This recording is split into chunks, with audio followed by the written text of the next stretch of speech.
God is good and all the time.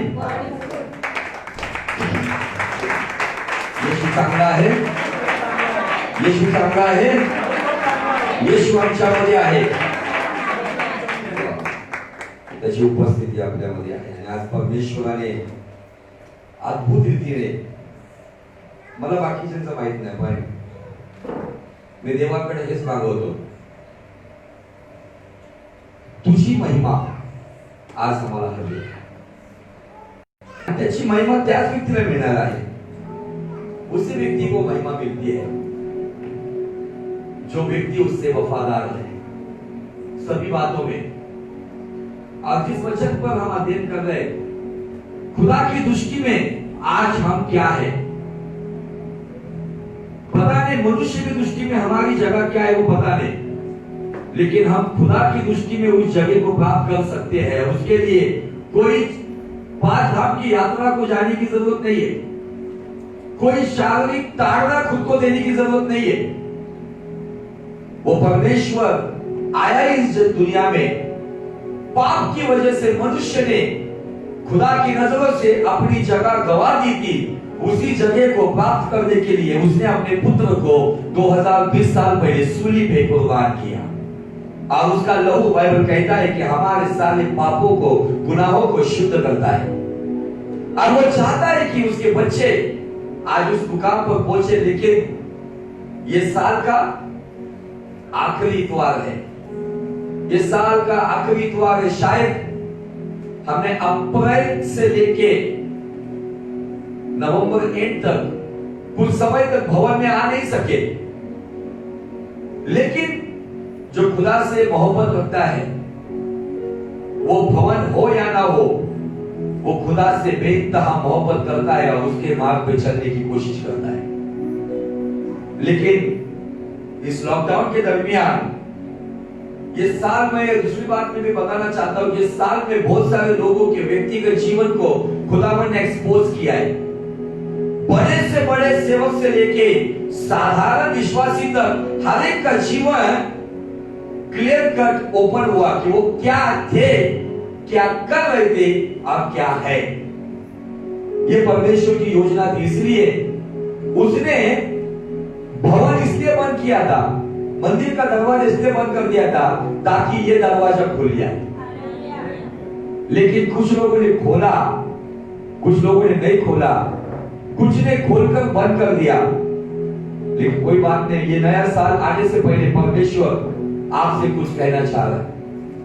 ये नए साल में आने से पहले परमेश्वर चाहता है कि जो आराधना में आज माहौल का, खुदावन चाहता है कि हम फिर से जो गलतियां हमने दोहराई है, जो नहीं करना था वो किया है, जो जगह हमने खुदा की नजरों से गवाई है, खुदा चाहता है कि मेरे बच्चे आजा, मैं फिर से तुझे वो स्थान देना चाहता हूं. लेकिन बार बार वही गलतियां मत कर, क्योंकि पौलुस रोमियो का 6 अध्याय वचन 1 में कहता है, कृपा बढ़ने के लिए क्या पाप करना चाहिए? आगे कहता है कभी भी नहीं. कृपा वाढावी म्हणून काय पाप करतच राहावे काय? पुढे दिले कदापि नाही. Hallelujah, hallelujah. और मनुष्य अपने जीवन में नाना प्रकार की क्षेत्रों में कहीं ना कहीं ठोकर खा रहा है. और ये 2020 साल को बहुत सारे लोगों ने एक टाइटल दे दिया है, ये मनुष्य साल कहा गया है.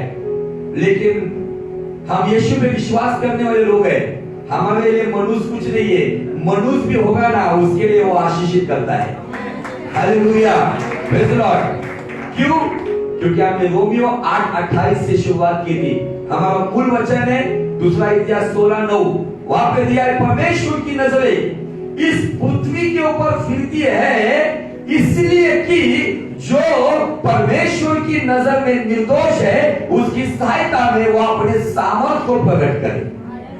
अगर आपको सामर्थ चाहिए तो सामर्थ प्राप्त करने के लिए आपको उसकी नजरों में वो जगह चाहिए. वो जगह एक बार बन गई ना, आपको कोई पास्टर की जरूरत नहीं है.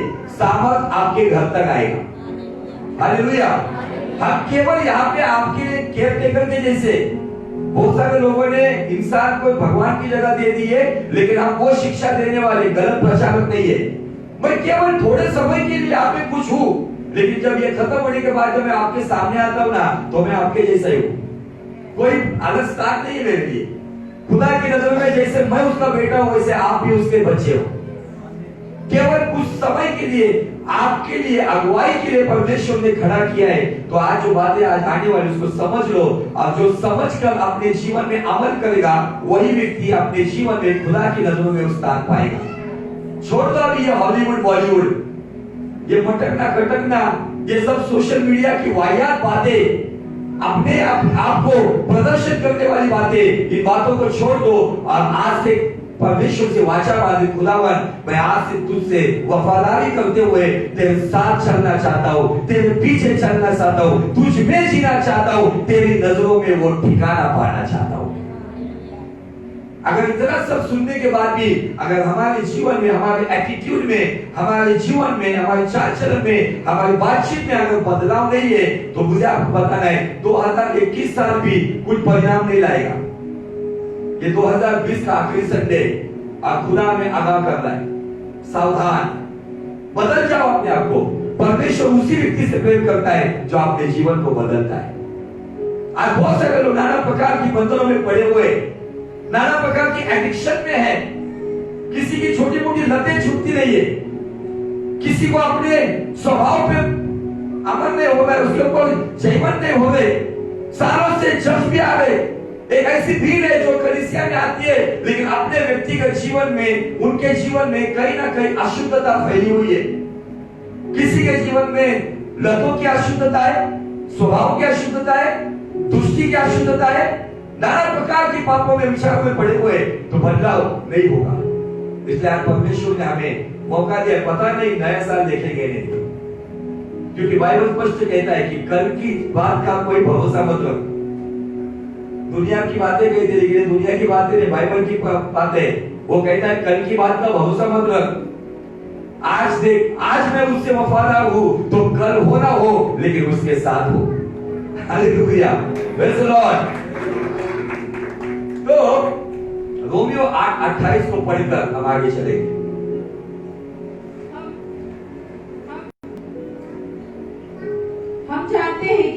हम जानते हैं कि जो लोग परमेश्वर से प्रेम रखते हैं, क्या रखते हैं? प्रेम रखते हैं। मैंने लास्ट टाइम सवाल किया था, कितने लोग कहते जीसस आई लव यू? अब ये हाथ उठाने के लिए डरते लोग। जो लोग परमेश्वर से प्रेम करते हैं, रखते हैं, उनके लिए सगळ्यांसाठी नाही बाबा, जो लोग उससे प्रेम रखते हैं उनके लिए सब बातें मिलकर ये 2020 साल की जो भी समस्या, जो भी परेशानी, बीमारी, मृत्यु का डर, नाना प्रकार का सताव, ये सभी बातें मिलकर भलाई को उत्पन्न करती है। भलाई ही कहा है आगे, भलाई को ही उत्पन्न करती है। भाषा में दिया है भलाई को पैदा करती है। अगर कोई चीज पैदा होती है ना, तो तकलीफ होती है। जब गुड न्यूज मिलती है, जब मां प्रेग्नेंट होती है, लेकिन उस बच्चे को जन्म देने तक उसको जो पीड़ाएं होती है, जो दर्द से उसको गुजरना पड़ता है, जब वो बच्चा पैदा होता है ना, तो बच्चे का आवाज सुनकर उसका दर्द चला जाता है। लेकिन बच्चा जन्म लेने तक बड़ी कठिनाई और बड़ी तकलीफ का सामना करना पड़ता है। सेम वे कुछ अगर अच्छी बात होनी है, तो दर्द से गुजरना होगा मसीहों को।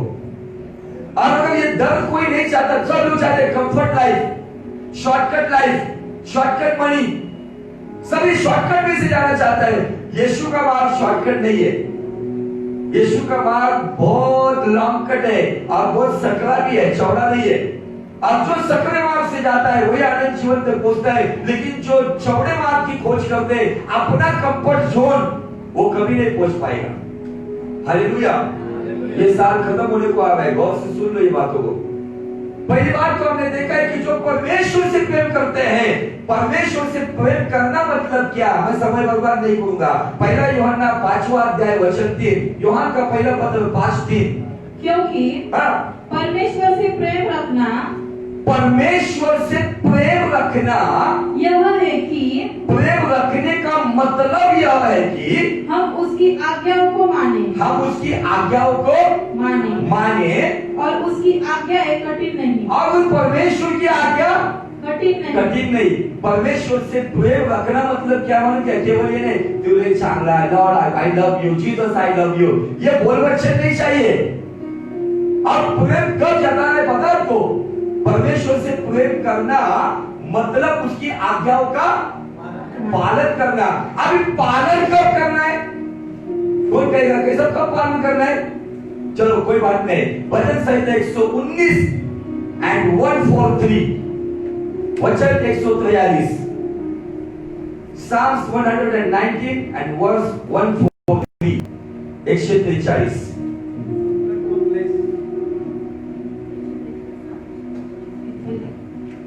119, 143, 143,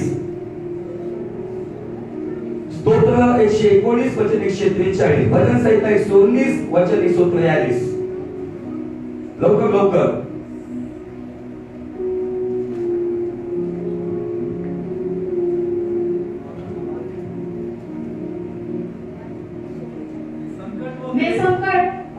मैं संकट और सकेती में फंसा हूँ। मैं संकट और सकेती में फंसा हूँ। सकेती मतलब क्लेश, दुख, नाना प्रकार की समस्या। मैं संकट और क्लेश में या सकेती में फंसा हूँ, परंतु मैं तेरी आज्ञाओं से सुखी हूँ। किससे सुखी हूँ? आज्ञा नहीं, माल पानी से सुखी होते लोग, पैसे से सुखी होते, धन दौलत से सुखी होना चाहिए।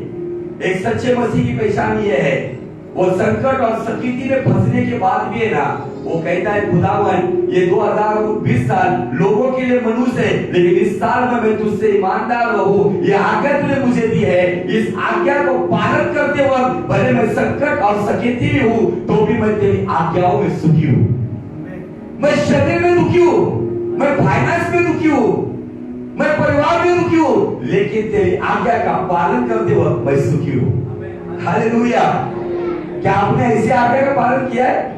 तो निश्चित परमेश्वर आपसे प्रेम करेगा, निश्चित सब बातें मिलकर आपको भलाई को उत्पन्न करके देगी। लेकिन बहुत सारे लोग इन परिस्थितियों में आज्ञा को ही भूल गए, संकट और क्लेश में सर्वाइव करने की आज्ञा भूल गए, उसके साथ साथ अपनी पाकिज़गी, अपनी शुद्धता, अपने विचार, अपनी संगति को भी खो दिए। तो कहां से सब बातें मिलकर भलाई को पैदा करेगी? उन्हीं लोगों के लिए सब बातें भलाई को पैदा करेगी जो संकट और क्लेश में भी खुदा की वचनों में जो सुखी थे, जो उसकी आज्ञा का पालन करते थे, वही लोग जीसस आई लव यू करने के हकदार हैं। सभी को ठेका नहीं दिया गया आई लव यू कहने का। लव उसी से किया जाता है जिसके साथ एक अच्छा रिश्ता होता है। हालेलुया। वैसे रिश्ते नाम के होते हैं, बेटा अमेरिका में होता है, बाप इंडिया में होता है। वो कहता है मेरा बेटा अमेरिका में, बेटा कहता है मेरा बाप इंडिया में, लेकिन नो कम्युनिकेशन। प्रेम कब बढ़ता है पता है? झगड़ा हो, अच्छी बात हो, लेकिन कम्युनिकेशन होना चाहिए। लेकिन अगर कम्युनिकेशन नहीं रहा ना तो वो प्रेम ठंडा पड़ जाता है।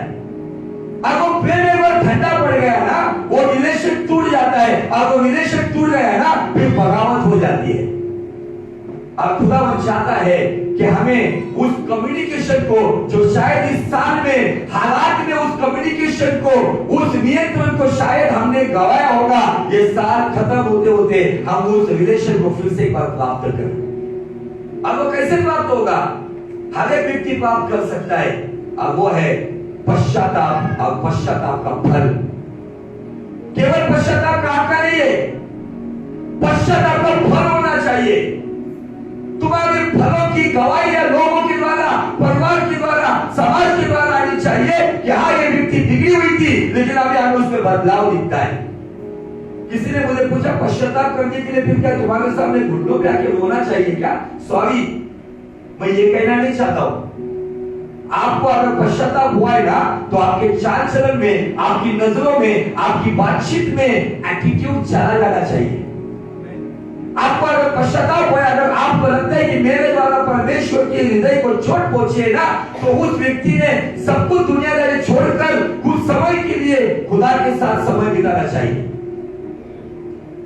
अगर पश्चाताप होने वाले लोग रात को पश्चाताप होता है और दूसरे दिन वो उनके सोशल मीडिया पे अलग अलग एक्टिविटीज दिखती है, तो ये फेक रिपेंटेंस है, ढोंगी पश्चाताप।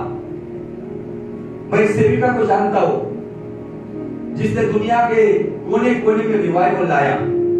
उस सेविका का नाम है कैथरीन कुलमन। ये कैथरीन कुलमन को नहीं पता है। आज जो हम बेनी हिम के बारे में सुनते हैं, जो केवल दूर से हाथ करते हैं तो लोग हजारों की तादाद में गिनते हैं। ये बेनी हिम जब अपनी जवानी की उम्र में कैथरीन कुलमन की मीटिंग में उधार पाया। कैथरीन कुलमन एक ऐसी लेडी थी जिसने कम से कम 7 मुर्दों को जिलाया। कैथरीन कुलमन, उसकी जब सभा होती थी ना, तो उसके सभा के चारों ओर से 50 फीट तक एक रस्सी लगाई जाती थी। कोई भी उसके अंदर नहीं आ सकता था। अगर कोई आता था तो उसको करंट लगकर वो उड़कर गिरता था। ऐसी परमेश्वर की महान दासी थी, लेकिन उसके हाथ से एक पाप हुआ। अब वो पाप होने के बाद उसकी किताब में वो लिखती है, वो कहती कि मैंने 1.5 साल मेरे घर का दरवाजा मैंने खोला नहीं। मैं कितने महीने तो उपवास प्रार्थना में बैठी थी, जब तक मुझे वो वाणी सुनाई नहीं दी तब तक मैंने मेरे घर का दरवाजा खोला नहीं। बहुत सारे लोग मीटिंग के लिए कॉल करते थे, लेकिन 1.5 साल उसने कोई मीटिंग नहीं की। केवल अपने पास्टर के चर्च जाती थी, संडे चर्च अटेंड करती थी, दरवाजा बंद करके केवल खुदा की हुजूरी में रोती थी। जब खुदा ने कहा कि कैथरीन, मैं तुझ पर दया करता हूं, ये हमारे लिए 1.5 साल रुकने की जरूरत नहीं है, लेकिन वो पश्चाताप का फल हमारे बिहेवियर में, हमारे चाल चलन में दिखना चाहिए। क्योंकि बाइबल कहता है ईश्वर प्रेरित दुख उद्धारदायी पश्चाताप को जन्म देता है। केवल ये प्रभु मुझे क्षमा कर, हाँ वो क्षमा करेगा, लेकिन तू बदलाव किया है, बदलाव नहीं है तो कुछ फायदा नहीं है उस पश्चाताप।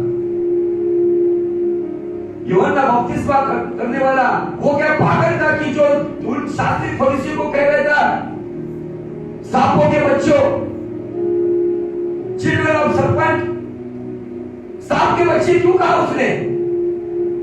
सांप की एक जनरेशन है जिसके बारे में उत्पत्ति 3:15 में दिया है।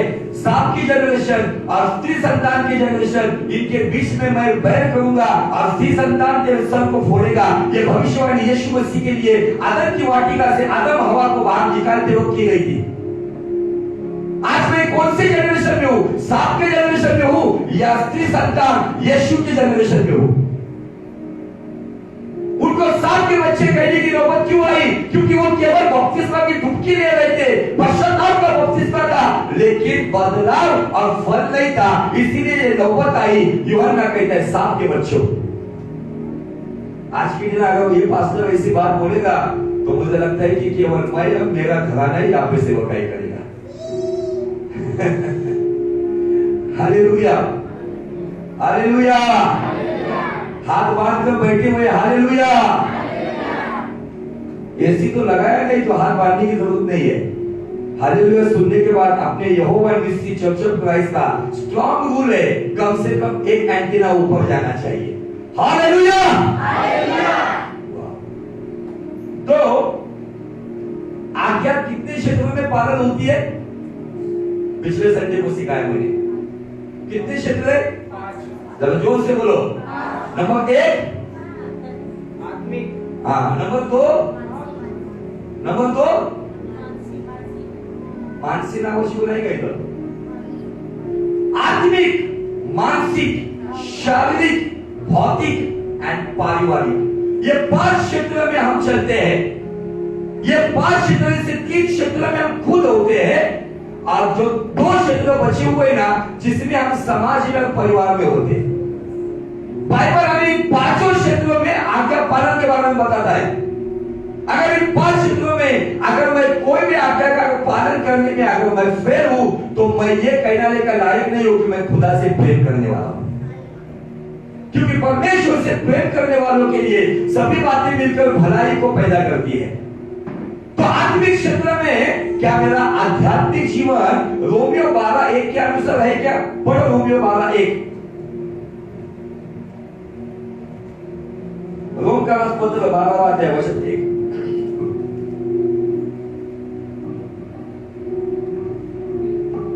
इसलिए हे भाइयों, मैं तुमसे परमेश्वर की दया मिलाकर विनती करता हूँ हम्म, कि अपने शरीरों को जीवित और पवित्र और परमेश्वर की भावता हुआ बलिदान करके चढ़ाओ। अपने शरीरों को जीवित, नंबर 2, जीवित, हाँ, पवित्र पवित्र, और परमेश्वर को भावता हुआ बलिदान हाँ करके चढ़ाओ। हाँ, आगे, यही तुम्हारी आत्मिक सेवा है। यह तुम्हारी, आत्मिक सेवा है। क्या यह आत्मिक सेवा में अगर मैं अभी भी अगर कुछ गलत बातों में पड़ा हूँ, गलत संगति में पड़ा हूँ, गलत प्रकार की बातों में मैं मेरे शरीर को पवित्र रखना है, जहाँ पे अपवित्र कर रहा हूँ नशीली बातों से, छोटी मोटी आदतों से, तंबाकू, सिगरेट, गुटखा, मिश्री कभी कभी लेना, ये सब बातों से मैंने क्या खराब किया मेरे शरीर को, तो ये पहली आज्ञा का उल्लंघन होता है। तो सब बातें मिलकर भलाई को कहां से उत्पन्न करेंगी? सब बातें मिलकर भलाई कहां से लेकर आएगी? अगर ये नहीं होता है तो मुझे आपको बता दें कि अपना जीवन कहीं ना कहीं फेल्यूर है। ये बातें सुनने के लिए बहुत कड़वी है, शायद बचने के लिए भी कड़वी होगी, लेकिन जो बचाएगा और अपने जीवन में बदलाव लाएगा, वही परमेश्वर की नजरों में वो अच्छा स्थान पाएगा और उसके लिए परमेश्वर अपने सामर्थ को प्रकट करेगा। जिसको सामर्थ चाहिए वही व्यक्ति इस बातों के ऊपर अमल करेगा। Hallelujah, praise the Lord. और सबसे बड़ी बात क्या है पता है? आध्यात्मिक क्षेत्र में परमेश्वर का और हमारा रिश्ता, रिलेशनशिप विद गॉड। मेरा उसका रिश्ता कैसा है? हाँ, आपका मेरा रिश्ता अच्छा है, मैं प्रार्थना करती हूँ, प्रार्थना करता हूँ, बाइबल पढ़ता हूँ, बाइबल पढ़ती हूँ, मैं सब कुछ करती हूँ, लेकिन जब शुद्धता के बारे में जब आते, क्या मैं शुद्ध जीवन जी रहा हूँ या जी रही हूँ? क्या मेरे जीवन में वो बदलाव आया है? क्या मैंने इन सब बातों को त्याग दिया है? इन बातों के द्वारा अगर आप सुनने लगता है पास्टर बहुत ही एक प्रकार का कड़वा मैसेज है, शायद राजू ठाकुर खड़ूस लगेगा, नो प्रॉब्लम, लेकिन उसकी नजरों में मुझे रुकना है, जो उसने मुझे कहा है वो आप तक मुझे पहुंचाना है। लेना नहीं लेना वो आपका चॉइस, खाना नहीं खाना वो आपका चॉइस, क्योंकि परमेश्वर ने मनुष्य को एक बेस्ट वरदान दिया है, और वो वरदान क्या है पता है? चुनाव करना, चॉइस। आप बराबर जहां पे निर्णय लेने की जब बात आती ना, बड़े बड़े लोगों के निर्णय खराब हो गए, उनकी जिंदगी खराब हो गई, क्योंकि निर्णय गलत हो जाते हैं। हमारा झुकाव गलत क्षेत्र में चला जाता है। हम कभी कभी बातों को अपने जीवन में बांध कर रखते हैं। पिछले संडे के मैसेज को एक बड़े सेवक ने फॉलो किया। यूट्यूब पर वो मेरे मैसेज को देख रहे, आप यूट्यूब पर देख सकते हो इन मैसेजेस को। आप उन्होंने मुझे फोन किया, बोले परमेश्वर आपको बुलडोजर मिनिस्ट्री दे रहा है। मैंने कहा पास्टर थोड़ा खुलकर बताओ। बोले पास्टर परमेश्वर आपको बुलडोजर मिनिस्ट्री दे रहा है कि लोगों के जीवन में, आपको पता है बुलडोजर कब चलता है? जब कोई कॉर्पोरेशन की गाड़ी आती है, वहां पे लिखा होता है अतिक्रमण विभाग। जब आपके जीवन में कभी आप अतिक्रमण करते हो या दुष्ट को अतिक्रमण करने के लिए चांस देते हो, तब परमेश्वर का बुलडोजर चलता है ना, तब उन बातों को नेस्तनाबूद करता है। भले वो बुलडोजर चलने के बाद आपको बहुत महंगी चीज लगती है, लेकिन वो भंगार हो जाती है।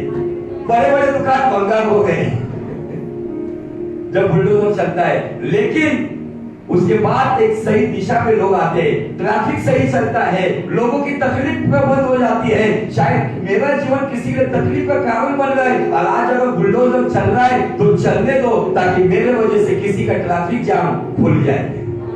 हालेलुया, प्रेज़ द लॉर्ड, बोलो यीशु मसीह की।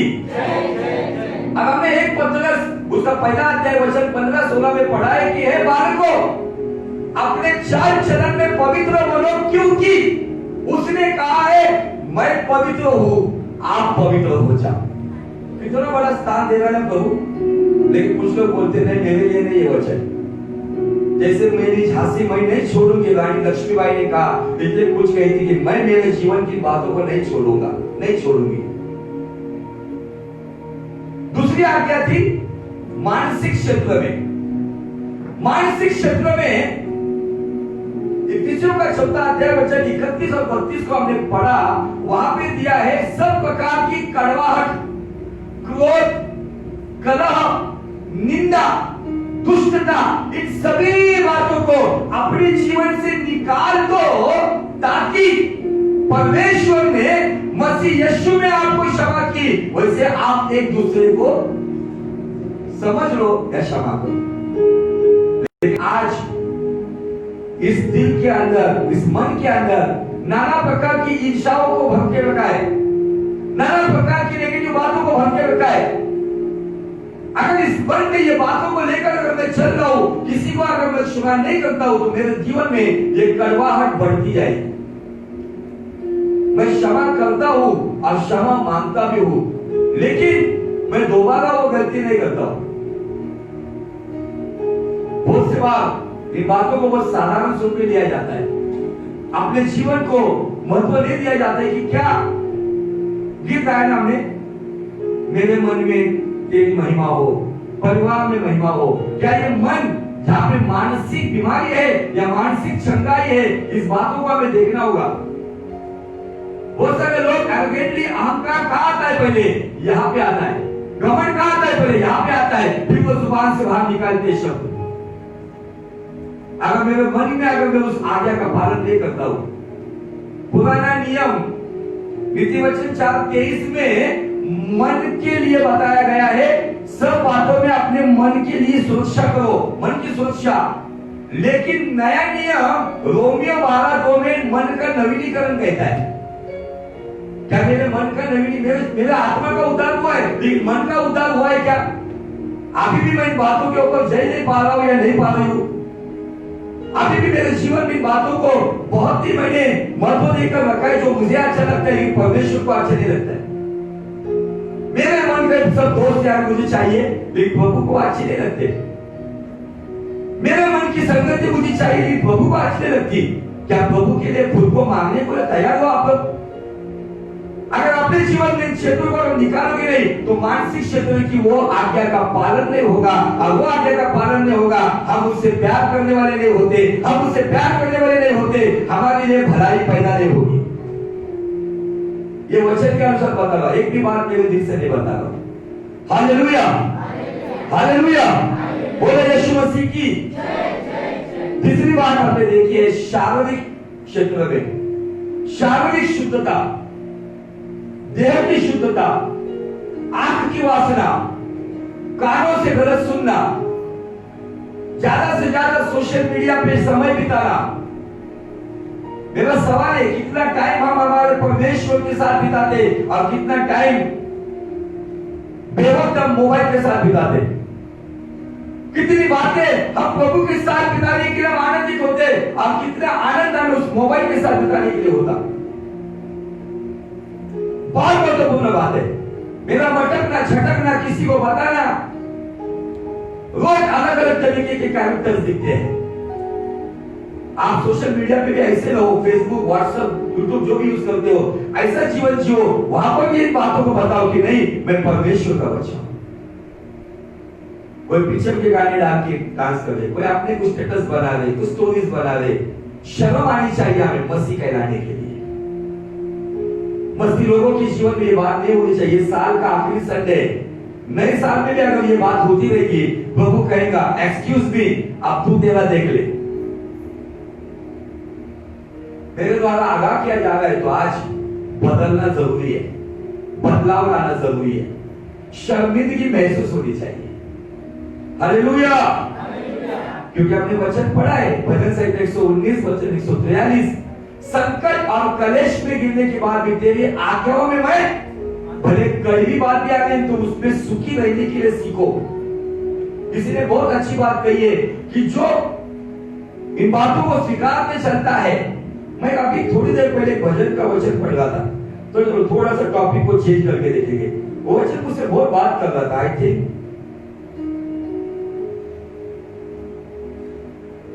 भजन संहिता 141, राइट, उसका 5 वचन से आगे, धर्मी हाँ मुझको मारे तो, देखो क्या कहते हैं दाऊद यहाँ पे, धर्मी नीतिमान, क्या कहा है? धर्मी। किसी ने मुझे कहा कि सब नीतिमान हो गए क्या? एरोगेंटली मुझे जवाब दिया, सब नीतिमान है, सब धर्मी है। वो धर्मी है जो कड़क भी होता है, नरम भी होता है, जो हर हालात में खुदा की वचन के लिए जो खुलेआम बात भी करता है, कुछ बातों को सह भी लेता है। हाँ, मैं खुलेआम कहता हूँ, यीशु के लहू के द्वारा मैं धर्मी हूँ, और धर्मी होने के बाद मैं धर्मी जीवन जीने की प्रैक्टिस करता हूँ। इसीलिए मैं दोहरे लाइफ नहीं जीता हूँ। जो डुप्लीकेट लाइफ जीते हैं ना, किसके तो फेसबुक के ऊपर अलग अलग अकाउंट भी होते हैं। एक प्रेज लॉर्ड वालों का अकाउंट और एक भाई वाजावाड़ी वाले अकाउंट। ऐसे अकाउंट देकर हमें शर्म आनी चाहिए कि मैं कौन सा जीवन जी रहा हूं। कोई नहीं, जो मेरा खुदा मुझे देख रहा है, उसकी नजरों में मुझे स्थान चाहिए। Hallelujah, praise Lord. पढ़ो क्या लिखा है, धर्मी मुझको मारे तो, धर्मी मुझे मारे तो यह कृपा मानी जाएगी, यह कृपा मानी जाएगी। दाऊद राजा, इतना राज वैभव राजा, क्या कहता है, धर्मी मुझे बोल का मार कहा गया है, वो मारे तो मेरे लिए क्या कहा जाएगा, कृपा मानी जाएगी। लेकिन हमारा मुंह उतर जाएगा, गुस्सा आएगा, लेकिन वो कहता है जाएगी। और वह मुझे ताड़ना दे, क्या दे, ताड़ना। ताड़ना म्हणजे झापणं। वो मुझे ताड़ना दे तो यह मेरे सिर पर का तेल ठहरेगा। वाओ, अगर कोई आपको आपकी गलती के ऊपर अगर ताड़ना देता है, करेक्ट करता है, तो ये वचन कहता है कि मेरे सिर पर अभिषेक के तेल के नहीं है वो। अगर आपको वो ताड़ना नहीं मिलती है तो आप अभिषेक से बाहर हो। मैंने बहुत सारे बदलाव करे प्रभु की वचन के द्वारा। मेरे मिनिस्ट्री का लोगो यही बनाया है, मिनिस्ट्री का पर्पस यही है। Our purpose is please to God, not people. लोगों को खुश करने की सेवकाई बंद हो गई है। अभी केवल वो सेवकाई करो जिससे पिता संतुष्ट हो। लेकिन देखो क्या, मेरी कौन सी बातों से मेरा पिता संतुष्ट है या दुखी है। आगे, मेरा सिर उससे इनकार न करेगा। वो कहता है कि उस ताड़ना को मैं इनकार नहीं करूंगा, क्योंकि मेरे सिर पर वो तेल के नहीं है। लोगों के बुरे काम करने पर भी मैं प्रार्थना में लवलीन रहूंगा। मैं ये वचन आज जब यहाँ पर आया, बहुत जल्दी आ जाए भाई, हम 6:45 को यहाँ पर आए। अब मैं जैसे बाइबल को खोला तो ये वचन आया, तो प्रभु ने मुझे कहा, तू ताड़ना दे, बुरे लोगों के साथ रहे, भले कुछ भी हो, लेकिन प्रार्थना में लवलीन रहे। ये मेरे लिए आपके लिए एक सबक है। हालात कुछ भी हो, एक प्रार्थना में लवलीन रहो, एक अच्छा कैरेक्टर, एक अच्छा जीवन बनाओ। भले कुछ नहीं रहेगा, लेकिन एक अच्छा व्यक्तिमत्व होना चाहिए। भले मैं पत्रे के शेड में रहता हूँ, भले मैं 10 बाय 10 की झोपड़ी में रहता हूँ, लेकिन मैं जहाँ कहीं भी रहता हूँ ना, खुदा का शुद्ध पवित्र बच्चा बनकर रहना चाहिए। आमीन, हालेलुया, प्रेज़ लॉर्ड। और शारीरिक आज्ञा के लिए हमने देखा, हमारा शरीर पवित्र आत्मा का मंदिर है। उस वचन को पढ़ेंगे, 1 कोरिन्थ 6 अध्याय वचन 19 से 20। क्या तुम नहीं जानते कि तुम्हारी देह पवित्र आत्मा का मंदिर है? क्या है? पवित्र आत्मा का मंदिर। कितने लोग नहीं जानते, बताओ हाथ ऊपर करके, जिसको पता नहीं कि तुम्हारा शरीर पवित्र आत्मा का मंदिर है। सबको पता है ना? पता है कि नहीं?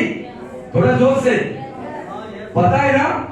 क्योंकि वहां पे क्या तुम नहीं जानते कि तुम्हारा शरीर पवित्र आत्मा का ये मंदिर नहीं।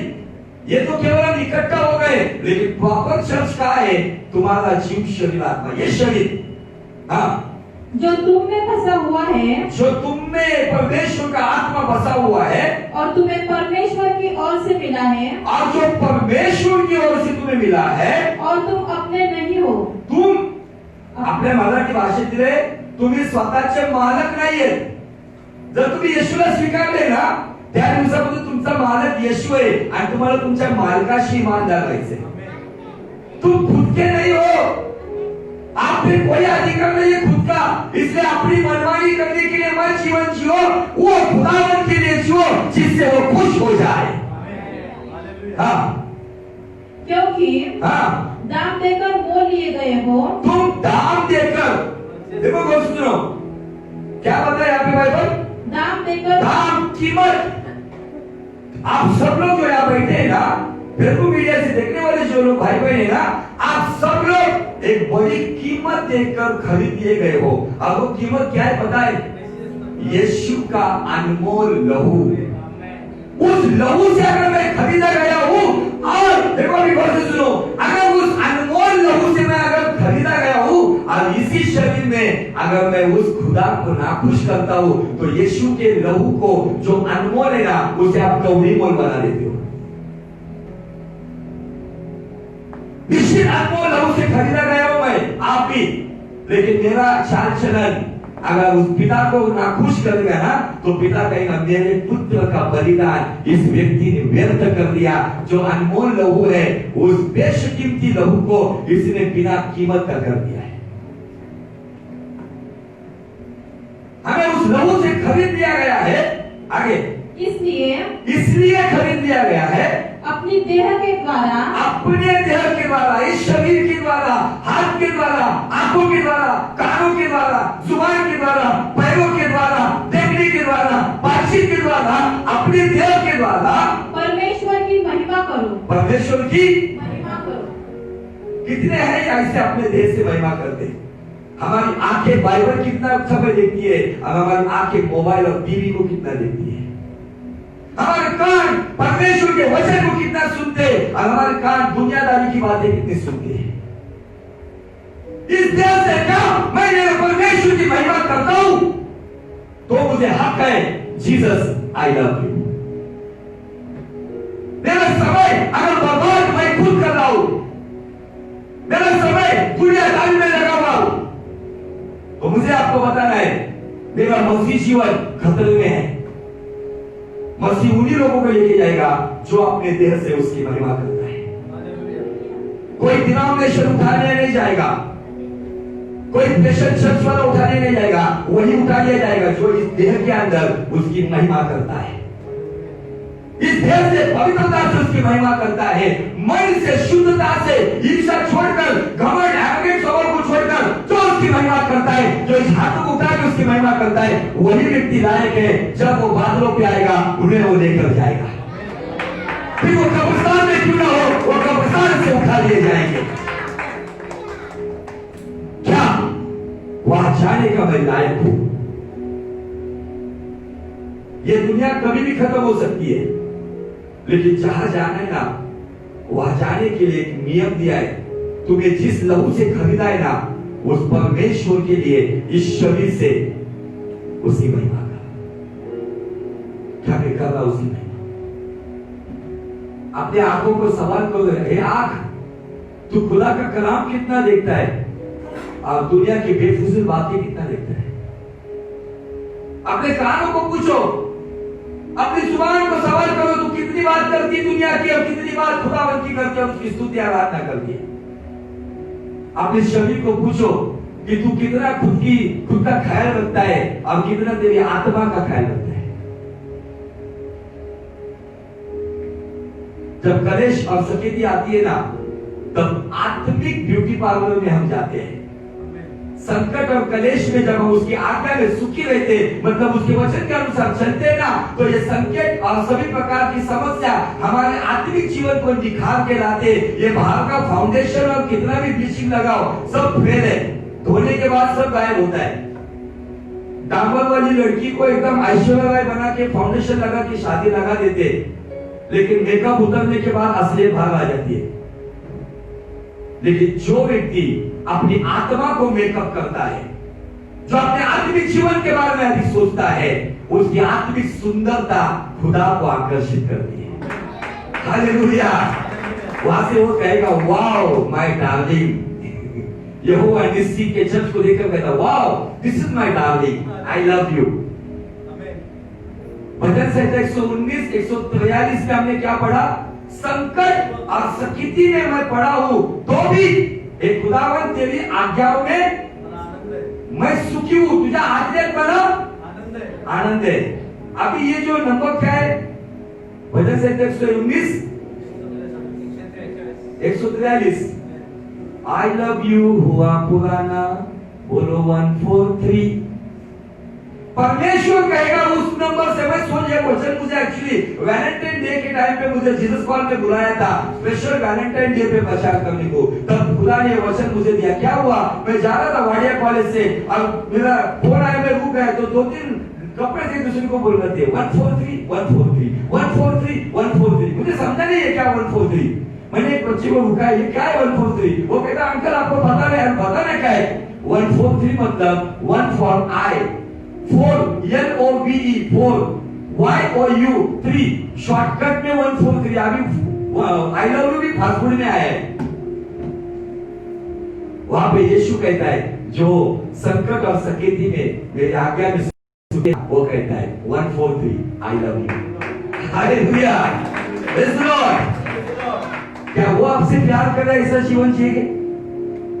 वो तो प्यार कर रहा है, लेकिन क्या मैं उससे प्यार कर रहा हूं? प्यार करना मतलब गीत भी गाते लोग, प्यार करूंगा मैं ज्यादा तुझसे और आराधना और गहराई से तुझे पूरे मन से। मन में कड़वाहट है, मन में गंदगी है, मन में दुश्मनी की आग है, मन में बदली क्या है? तुझे पूरे मन से आराधना आराधना आराधना। बहुत सुर में गाते। ये गाने वाले एक्टर है, जो प्रैक्टिकल है ना वही उसकी संतान है। हालेलुया। गाने वाले पहले प्यार से उसने किया, तू किया क्या? मैं उस क्षेत्र में सीधा चल रहा हूं। ये वचन खत्म करने के लिए मैं आज 10 मिनट ज्यादा लूंगा, क्योंकि ये खत्म करके जाना है। नए साल में ये कचरा पट्टी मुझे लेकर नहीं आने का, नए साल में नया सब लेकर आने का। हालेलुया।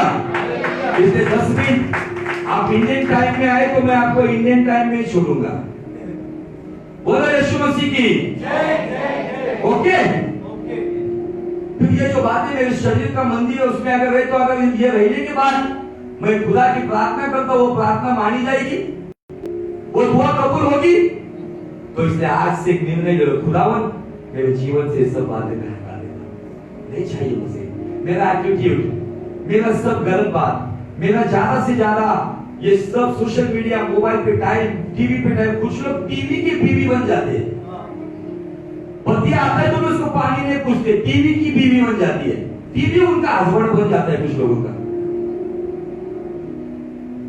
फिर हो जाती टीवी उनको टीवी ब्लास्ट हो जाएगा। पति आता है, ससुर आता है, सास आती है, तब भी टीवी में ही लगे रहते कुछ लोग। कहां से आशीष मिलेगी? कहां से जीवन बदलेगा अगर ऐसा डुप्लीकेट जीवन अगर जीते हो? चलो आगे। भौतिक आज्ञा, कौन सी आज्ञा? थोड़ा सा मैं विभाजन करना चाहता हूं। आध्यात्मिक क्षेत्र में खुदावन क्या चाहता है? 2 बातें, बोलो 2 बातें।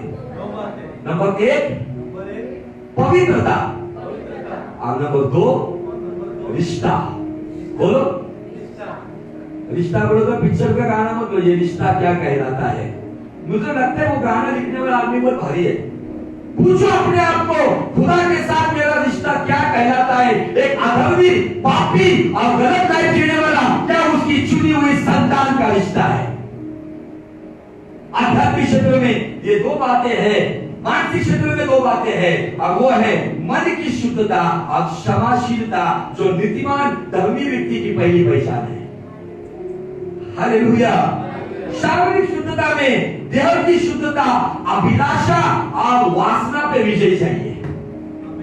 तलब की अभिलाषा और आंखों के और शरीर की वासना, उस पर जयवंत होना चाहिए। ये शरीर में तीसरी बात है, वो गहराई की बात खुदा बता रहा है। चौथी बात है भौतिक, जिसमें 2 बातें आती है। नंबर 1 वफादार यीशु मुझे बना, वफादार यीशु मुझे बना। भौतिक क्षेत्र में आता है वफादारी और ईमानदारी। और वो कहां आता है पता है?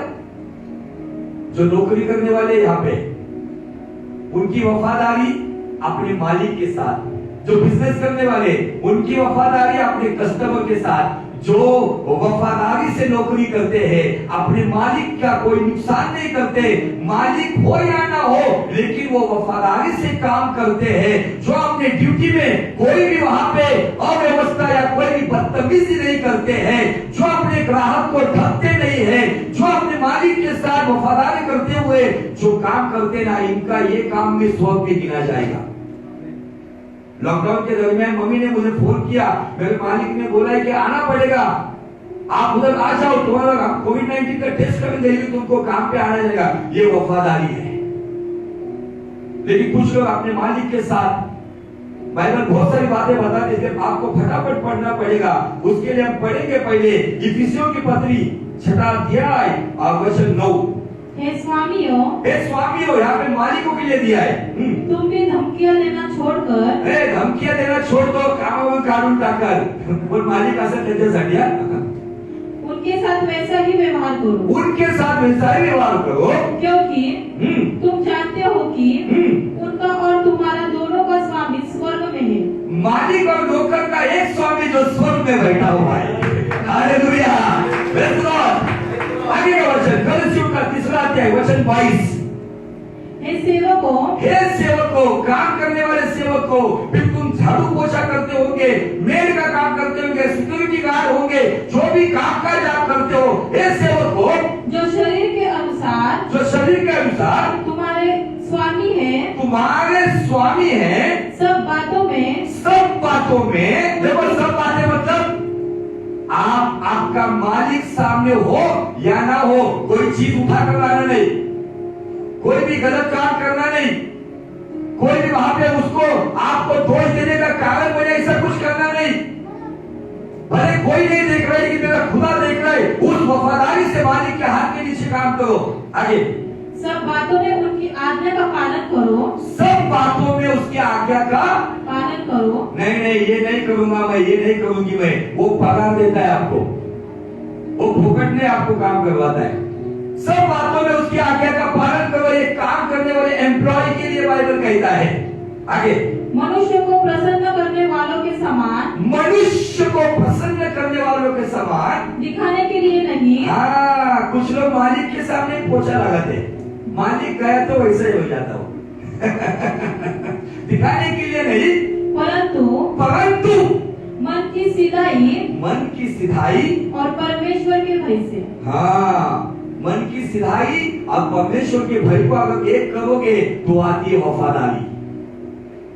एक कुत्ता भी मालिक से वफादार होता है। आज ये बातें हमारे जीवन में भी देखना हो, क्या मैं वफादारी से काम कर रहा हूं या कर रही हूं।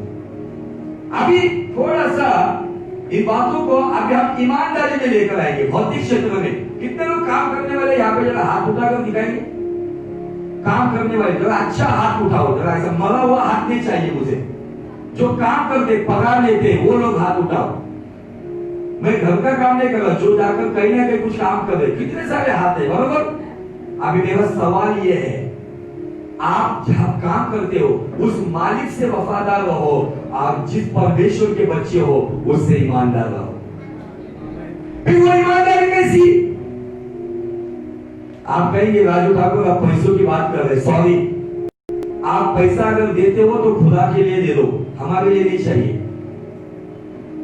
मेरा सवाल है, कितने ईमानदार यहाँ पे बैठे जिन्हें खुदा का कलाम पता है कि हमारे परमेश्वर को हमारी कमाई का कम से कम 10वां अंश ये देना हमारा कर्तव्य है। ये कितने लोगों को पता है? अब अपने आप को सवाल करो कि मैंने ईमानदारी से कितने सालों से लगातार दिया है। यहोवा निश्चित चर्च के लिए नहीं बात कर रहा हूं मैं।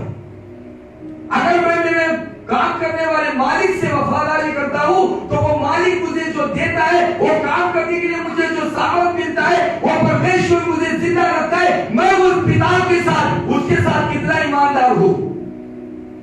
मैंने कितने दशांश की चोरी की है, मैंने कितने परमेश्वर की देने की बातों की चोरी की है। मुझे पता है, जानता हूं मैं उन लोगों को जो सालों से मेरे साथ है और सालों से वो खुदा के साथ ईमानदार है, और कितने बेईमान है ये भी जानता हूं मैं। लेकिन किसी का न्याय करने के लिए बात नहीं कर रहा हूं मैं। अगर आपके अभी भी भौतिक क्षेत्र में आपको अगर आशीष नहीं है, बरकत नहीं है, आपको बरकत नहीं मिल रही है, अभी भी आप कर्जों में पड़े हुए, तो इसका मतलब कहीं ना कहीं आप आपके भौतिक जब के मालिक के साथ आप वफादार हो, लेकिन आत्मिक मालिक के साथ कहीं ना कहीं बेईमानी हो रही है। बाइबल कहता है कैसर का कैसर को दो और प्रभु का कैसर का। हम लाइट बिल टाइम पे भरते हैं, गैस खत्म होने के बाद टाइम पे भरते हैं, केबल का रिचार्ज, टाटा स्काई का रिचार्ज खत्म होने के पहले करते हैं, लेकिन क्या इस आत्मा को रिचार्ज करता है उसको टाइम पर देते हैं? क्या वो देने में जो परसेंटेज है, आप लोग कहेंगे, कुछ लोग फेसबुक मीडिया से कहेंगे पास्टर जी नए नियम में 10वां नहीं लिखा है, क्योंकि कुछ बहुत बुद्धिजीवी ज्ञानी लोगों ने ये टीचिंग दिया है कि जरूरी नहीं है 10वां का। उनको मैं कहना चाहता हूं कि अगर लिखा नहीं है देने के बारे में, ऐसा भी नहीं लिखा है कि दो मत बोल के। और उसके आगे की बात बताना चाहता हूं, पहाड़ी का प्रवचन जाके पढ़ो, उसमें प्रभु यीशु मसीह शास्त्रीय फरीसियों के बारे में कुछ बात कहता है। वो कहता है कि तुम्हारा धर्म या तुम्हारा राइचियसनेस या तुमसे नीतिमत्व शास्त्रीय पुरुषों के शादी का सा हो। फिर शास्त्रीय पुरुषी हफ्ते में एक बार उपवास करते हो, आप कितना करते? उससे अधिक होना चाहिए। शास्त्रीय पुरुषी पुदीना परिषद उनके आने वाले कमाई का 10वां देते, हम कितना देते? मैं देने में जोर नहीं दे रहा हूं, मैं ये चौथी आज्ञा भौतिक क्षेत्र की बता रहा हूं। अगर आपको आत्मिक ब्लेसिंग चाहिए, उसके लिए शुद्धता और पवित्रता खुदा के साथ निष्ठा होना चाहिए। आपको मानसिक चंगाई चाहिए तो करवाहट को निकालकर मन की शुद्धता होनी चाहिए, तो मन में शांति रहेगी। आपको शारीरिक चंगाई चाहिए तो देह की शुद्धता में अभिलाषा वासना पे जीवित होना चाहिए, तब आप शरीर में चंगे हो जाएंगे। आपको भौतिक चंगाई मतलब बरकत चाहिए तो आपके मालिक के साथ वफादारी और स्वर्ग के मालिक के साथ ईमानदारी होनी चाहिए, तब जाके बरकत घर में आएगी। इतना पैसा कमाते लेकिन महीना खत्म होने से पहले आसपास हाथ फैलाने की नौबत आती कितने लोगों की? क्यों? मलाकी के जमाने में, मलाकी भविष्यवक्ता के जमाने में एक ऐसा लाइफस्टाइल आ गया था, लोग खुदा के देने के बारे में इतना कॉन्शियस नहीं थे। अब कुछ लोग खुदा को कुछ भी देते थे। क्या देते थे पता है? लंगड़ा जानवर, लूला जानवर, अंधा पंछी। और मैं परसों मलाकी का पिक्चर देख रहा था और इतना मुझे हंसने को आया। एक व्यक्ति एक बलिदान के लिए जा रहा है और जाते टाइम एक व्यापारी जो सब बलिदान के जानवर को लेके खड़ा है, वो कहता है आओ आओ आओ आओ, सस्ते का माल सस्ते में लेके जाओ। वो कहता है क्या है? ये एक अंधा बकरा था वहां पे, एक कान का उधर एक मेंढा था, एक कान का उधर एक मुर्गा था, वो सारे ऐसे सब डिफेक्टेड प्राणी थे वहां पे। अब वो कह रहा है ये तो चलेगा नहीं, अब कौन देखता है? बोले दे दे। इसलिए कभी कभी हमारे अफीम में फटे हुए नोट भी आते हैं। ऐसा चल रहा था मलाकी के जमाने में। चलो उसकी गवाही देखने के लिए हमें मलाकी के किताब में जाना पड़ेगा। मैंने कहा 10 मिनट आज ज्यादा होंगे। मलाकी का अध्याय नंबर 1 और वचन 8 से आगे पढ़ो, देखो क्या कहता है। मलाकी नए नियम का आखिरी किताब है, ये तो मिलना ही चाहिए आपको फटाक से। मलाकी पहला अध्याय और वचन 8 से पढ़ो। जब तुम अंधे पशु को बलि करने के लिए समीप ले आते हो। कुछ लोग कैसे करते? इधर 10वां देने का डाल दो आपने कुछ भी। और मेरा और रिक्वेस्ट है, 100-200 रुपए के लिए पैकेट का इस्तेमाल मत करो। अपना पैकेट फ्री ठोके 3 रुपए को आता है। कुछ लोग 100-200 रुपए भी देते हैं लेकिन वो भी पैकेट नहीं भेजते। पैकेट भी देना मतलब बहुत बड़ी शान नहीं है, आप गुप्त नीति से भी दे सकते हो। क्या लिखा है? अंधे पशु को बलि करने के लिए समीप ले आते हो। हाँ। तो क्या यह बुरा नहीं? प्रश्न चिन्ह है, क्या यह बुरा नहीं? हम सालों से उसको नहीं दे रहे जो सालों से आपको संभाल रहा है। आगे, जब तुम लंगड़े या रोगी पशु ले आते हो। हाँ। तो क्या यह बुरा नहीं? मलाकी के जमाने में, टाइम ऑफ प्रॉफिट मलाकी ये चल रहा था। इसीलिए मलाकी उसके तीसरे अध्याय के 10 वचन में क्या कहता है, पढ़ो। सारे दशमांश हाँ, भंडार में ले आओ। सारा दशमांश कहाँ लेकर आओ? भंडार में। अभी तुम्हारा भंडार कहाँ है? तुम्हारा दशमांश देने का भंडार कहाँ है? हाँ, ये अकेला रॉबर्ट मुझे नहीं बोल रहा है, कहाँ है? जरा जोर में। हाँ, भंडार में ले आओ। हाँ, कि मेरे भवन में हाँ, भोजन वस्तु लगे। क्या रहे? भोजन वस्तु। भोजन वस्तु मतलब राजू ठाकुर को खाने पीने को। आगे। और सेनाओं का यहोवा, और सेनाओं का यहोवा यह कहता है कि ऐसा करके तुझे मुझे परखो कि मैं आकाश के हाँ, झरोखे तुम्हारे लिए खोलकर तुम्हारे ऊपर अपरंपार आशीष की वर्षा करता हूँ कि नहीं, ऐसा लिखा है। आपके ऊपर अपरंपार आशीष की वर्षा होने के लिए आपको मिनिमम दिया है 10%, लेकिन मैं 10% सिखाता ही हूं। 10 साल पहले हमारा लाइट बिल कितना आता था? 10 साल पहले, सच सच बताओ, 10 साल पहले लाइट बिल कितना आता था? क्या सब आने में रहते क्या? हाँ, 200। केवल कितना था? दूध का पैकेट 5।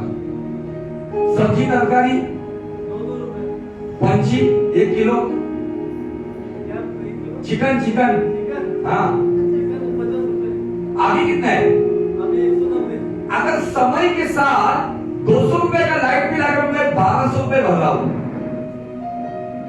10 रुपए की दूध की थैली अगर मैं आज 25 को ले रहा हूं, दुनिया को मैं हालात के साथ बढ़ाकर दे रहा हूं, लेकिन खुदा को मैं वहीं पर ही रखा हूं। सालों से मलाकी के जमाने से 10वां ले तू, तुझे नहीं मिला के बढ़ा के इतना ही ले, उसको उतना भी नहीं देते, उससे भी गए गुजरे।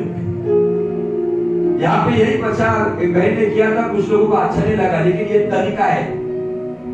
जिनको अपरंपार आशीष मिले उनके लिए ये बात है। जिनको जिंदगी भर कर्जे में जीना है वो किए तुम्हें नो प्रॉब्लम, लेकिन जिनको अपरंपार आशीष देंगे। कुछ लोग कहते मैं कैसर का देने का था ना, इसलिए बबू का नहीं दिया, क्योंकि कैसर गले पे बैठकर मारेगा ना, बबू कैसा है, ठीक है जान दे। ये देना नहीं देना, इससे सबसे बड़ी बात क्या है? संतोष से देना। आपको बताओ, मैं हम लोग बहुत फाइनेंशियल से गुजर रहे भाड़ा भरने के लिए। इसमें आज का भाड़ा तो किसी ने 100 रुपए भी नहीं दिया। क्रिसमस का ऑफरिंग आपको अमाउंट बताऊंगा तो आप मेरे को हंसोगे लेकिन हम कभी पैसों में हमारे लोगों को अच्छी से अच्छी चीज मिले, कोई नहीं करता। इस टाइम खाना नहीं दे सके उसने क्षमा मांगते, लेकिन हर साल खाना देते। परिस्थिति वैसी नहीं कि इतने दे पाए, लेकिन खाने की जगह पे थोड़ा सा नाश्ता दे सके, इसलिए खुदा को धन्यवाद। ऐसा धर्म का काम समझ के कितने लोग निकल के आते हैं। मेरे घर वालों को भी ये सवाल मैं करता हूँ, नहीं मेरी तरफ से ये होना चाहिए, मेरे आप लोग घर वाले हो, मेरी तरफ से वो होना चाहिए। क्या आप अकेला ही सब बोल लेके जाएंगे? 1700 रुपए, 1730 रुपए क्रिसमस का ऑफरिंग आया और क्रिसमस डे का खर्चा था, सब मिला के भाड़ा और सब मैनेजमेंट को पकड़ के कम से कम 5,600 रुपए होगा। लेकिन मैं आपको ये नहीं कह रहा हूं कि आपको ये देना है। मैं आपका घर का, आपका पिता ये नाते से मैं आपको बता रहा हूं। फिर को मीडिया पे भी लोग सुन रहे, क्योंकि लोगों को लगता है कि राजू ठाकुर बहुत आलिशान हॉल में चर्च देता है, बहुत बाहर से अमेरिका से पैसा आ रहा है। कुछ लोगों ने अफवाह भी फैलाने शुरू कर दी, राजू ठाकुर को महीने को 2 लाख रुपए आते। मैंने उस दिन जोर से कहा आमीन। ये हालात है। अगर भौतिक क्षेत्र में अगर मैं मुझसे मेरे मालिक से भी वफादार रहना है और मेरी आत्मा का मालिक परमेश्वर से भी ईमानदार रहना है, ये वफादारी, ये ईमानदारी जब एक आती है ना, तो बाइबल कहता है मैं अपरंपार आशीष को बरसाऊंगा। अपरंपार कितने लगातार, कभी आपने बोला कि लाइव में से भी 2-3 महीने भरतना है विधा किया कैसा? कल मैं एक सेवक के पास गया था, उस सेवक बहुत मेरा आदर करता है, मैं नाम नहीं लूंगा। उन्होंने मुझे बहुत फोर्स किया, पास्टर जी आपको आना ही होगा, कैसे भी आओ, 10 मिनट के लिए आओ। हम कल उनके पास गांव में सेवकाई करते, बहुत आदर देते, बड़े भाई के जैसे समझते, उनको सब अहमदनगर जिला उनसे डरता है, लेकिन वो आदर सम्मान देके कहते। उन्होंने मुझे बहुत आदर सम्मान से बुलाया और उन्होंने मुझे उनकी कमाई का 10वां मुझे दिया। और मुझे याद आया कि जब मैं टेम्पो चलाकर सेवकाई करता था, आप सब लोगों को पता है, तब मैं अपनी कलीसिया का 10वां और मेरी कमाई का 10वां, मैं भी बहुत सारे सेवकों को देकर उनको चला रहा था। तब मुझे याद आया कि परमेश्वर वफादार है, वो वफादार से वफादारी करता है। लेकिन कितने ऐसे हैं, मुझे बहुत खराब लगता है उनके जीवन को देखकर कि जो लगातार देने वाले नहीं है, वो अपना घर समझते नहीं है कलीसिया को। मेरे घर के वो बाहर क्यों, मेरी एक्सपेक्टेशन होती है कि बाबा कोई ना कोई चाहे कि मेरा थोड़ा सा बोझ उठाए, मेरा ये काम करे, उसने हाथ बढ़ाए, इसने हाथ बढ़ाए, मेरा हाथ बढ़ने में जाने से पहले वो काम हो जाए। ऐसे दिन मैं देखना चाहता हूँ। हालेलुया। कितने हैं जो इन सब बातों में वफादार है। आज क्यों परिस्थिति नहीं बदल रही? वो परिस्थिति ना बदलने का कारण यही है कि आज बहुत सारी जगह में गड़बड़ी फैल रही है। Thank you Jesus, thank you master. थोड़ा टाइम वाढत चालू ना, का जायचंय कुठं? आपने भी रुक जाता पर शेवटची बात खत्म करूं? एक पॉइंट रहेगा एक मेरा, तो आप बोल रहे नहीं कुछ बात, बंद करो या आगे जाओ? बहुत बुरा लग रहा है क्या मेरी बातों को सुन के? क्या कहा उसने? अपरंपार आशीष की वर्षा करता हूं।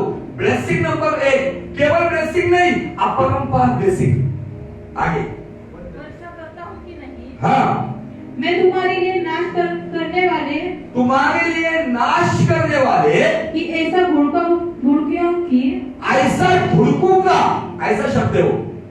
क्या है? ऐसा तुम्हारा नाश करने वाला कौन है? नहीं, अभी इधर पैसे की बात हो रही, शैतान क्या नाश करेगा तुम्हारा? अगर तुम भौतिक क्षेत्र की आज्ञा पालन नहीं करते हो, खुदा के साथ ईमानदारी नहीं हो, तुम्हारा प्रभु का जो देना है वो टाइम पर नहीं देते हो, खुदा के साथ आप ईमानदारी से नहीं चलते हो, तो डॉक्टर वहां पे बैठा है, वो धार लगा के बैठा है। आगे सिंपल चेकअप के लिए भी 200 रुपए। चंगाई क्यों नहीं है कुछ लोगों को? इधर देखो 18 साल की जवान लड़की बैठी है, कभी उसने सुना नहीं मैं डॉक्टर के पास गई, वो माने कभी इतना लिया। एक जीता जागता नमूना है। क्यों हमारे जीवन में आज नाश करने वाले को धुलकाया क्यों नहीं जा रहा है? क्योंकि हम उसके साथ ईमानदार नहीं है। वो वचन का परमेश्वर है। आप जैसा आगे कदम बढ़ाओगे ना, वो आपके लिए 2 कदम बढ़कर आएगा। जब वो नाश करने के लिए आएगा, आपके जीवन में पैसा मेडिकल शिक्षण में जाने के लिए जब वो प्रयत्न करेगा, लेकिन आप खुदा से ईमानदार हो ना, आपका पैसा मेडिकल क्षेत्र में नहीं जाएगा। आगे भुड़कूंगा कि हाँ, वह तुम्हारी भूमि का उपज नष्ट न करेगा। वो तुम्हारी कमाई की मेहनत को नष्ट नहीं करेगा। कौन करता है ज्यादा से ज्यादा नष्ट हमारी कमाई को? डॉक्टर, है ना? कुछ लोगों का बचता ही नहीं, कहते महीना खत्म होते होते खत्म। And Jesus I love you.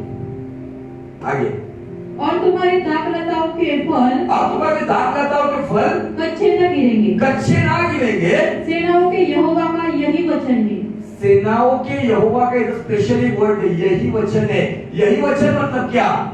अगर तुम तुम्हारा 10वां मेरे भंडार में लेकर आओगे, संतोष से दोगे, मेरा जो देना है उसमें वफादार होगे, तो नंबर 1 मैं आशीष की अपरंपार बारिश करूंगा, और नंबर 2 तुम्हारे फसल को, तुम्हारी कमाई को नष्ट करने वाले को मैं धुड़काऊंगा, और तुम्हारे दाखलता के फल कच्चे नहीं गिरेंगे, मतलब तुम्हारा जीवन रस भरा होगा।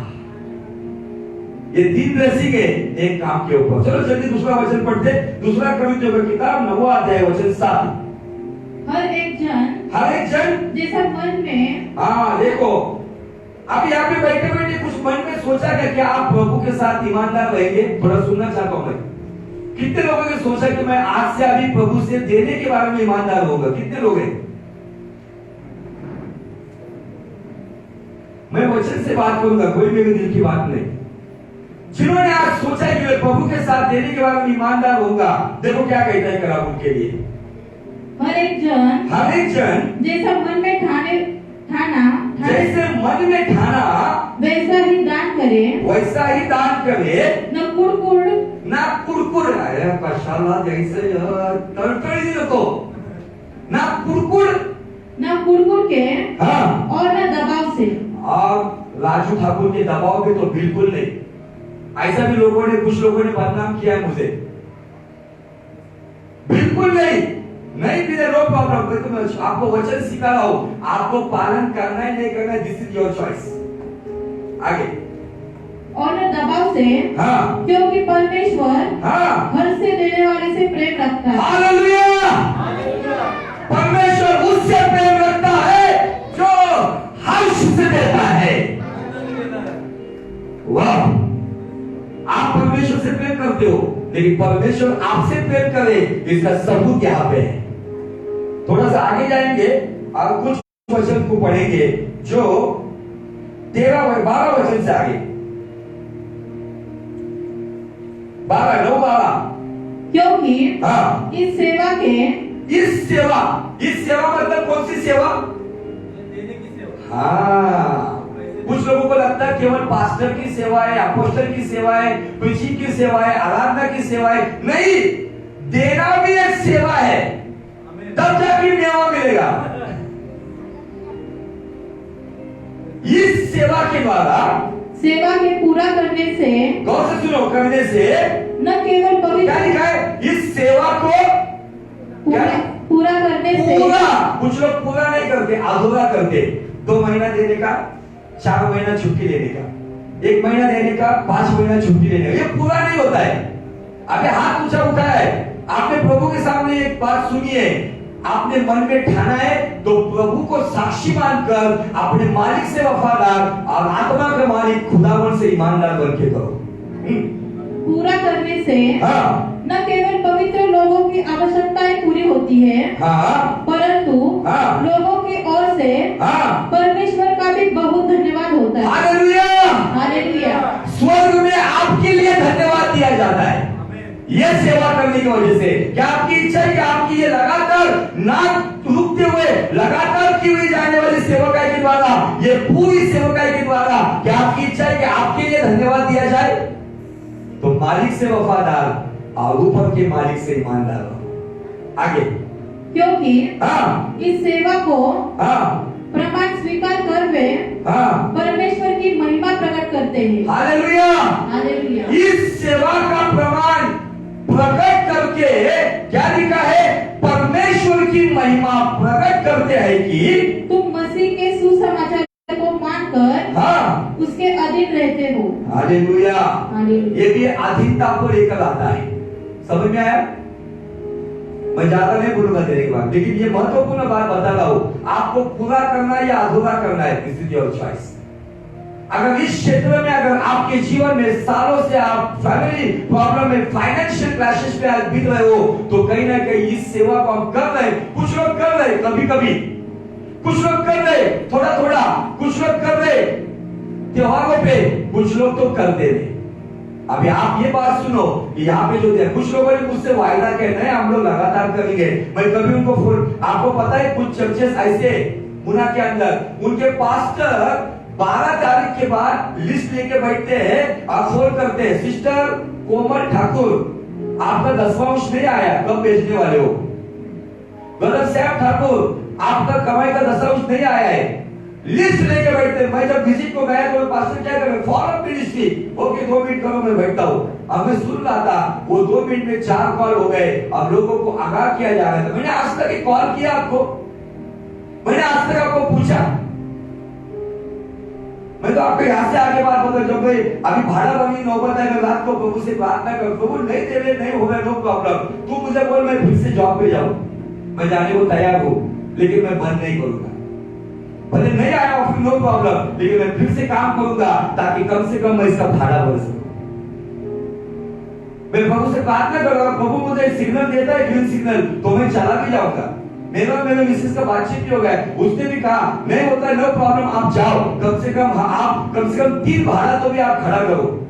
3 भाड़ा मतलब कम से कम 10,500 के ऊपर जा रहा है। कभी भी आपको प्रेशराइज नहीं किया मैं करूंगा, मैं केवल आपको आगाह कर रहा हूं। अगर आपको अपरंपार आशीष चाहिए, अगर आपके लूटने वाले को खुदावन धुड़काए, आपकी फसल नष्ट ना हो, तो उसके लिए आपको ये मिनिमम बात करनी होगी, तो उसके आगे तो करेंगे तो और भी अच्छी बात है। मुझे कभी कभी हंसी आती है मुझ पर, पता है, ओडिशा से मुझे फोन आया अभी 1.5 महीना पहले, पास्टर जी आपका बहुत बहुत धन्यवाद। मैं 2016 में गया था ओडिशा में। बोलो क्या हो गया पास्टर जी? पास्टर जी आपने जो आखिरी दिन जो सेशन दिया था चर्च में, यही देने के ऊपर प्रचार किया था। मेरे चर्च में 300 रुपए आता था ऑफरिंग। अभी मेरे चर्च में एवरी संडे कम से कम 6 से 7 हजार रुपए ऑफरिंग आता है। अभी आप कहिए मुझे हंसी क्यों आ रही? अरे जो मैं यहाँ पे सीखा चुका हूँ, जो मैं यहाँ पे पढ़ा चुका हूँ, लेकिन अभी भी हम गांधी के ऊपर नहीं जा रहे। कुछ गिने चुने लोग हैं, मैं नाम भी लेके बता सकता हूँ, लेकिन आप कहेंगे बहुत उनकी महिमा करते हो।